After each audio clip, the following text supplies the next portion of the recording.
The fourth and final component, or fourth and final stage of the workout, is what people normally just jump into, which is exercise.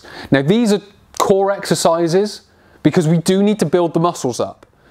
But what we don't want to build the muscles on top of is an unstable foundation, which is, okay, I've got lordosis, I'm in this position, so I'm now just going to do a plank as an example in that lordotic position.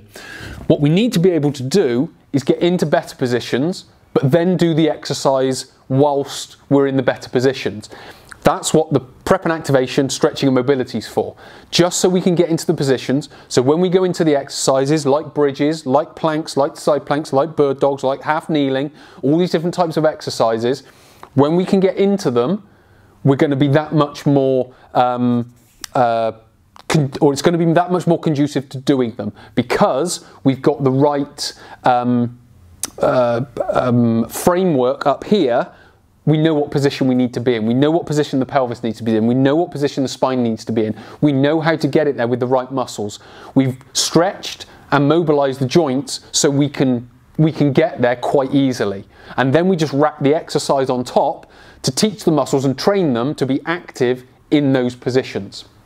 Obviously that will happen with some of the stuff we've done, but with regards to the exercise, it's just more concentrated because the muscles are more active and the position is more stressed, if you will, because we're working a little bit harder within it.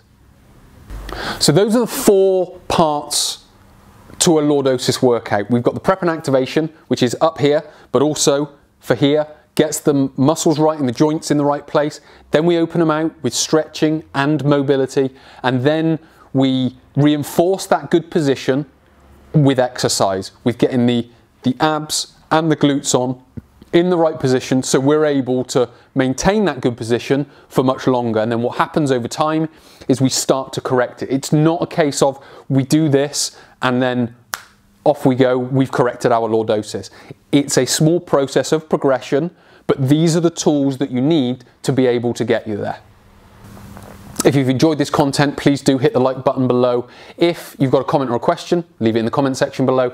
If you've learned something new, hit the thanks button. And if you want to watch more tutorials like this, hit the subscribe button and the bell icon, and you'll be notified when I release more tutorials.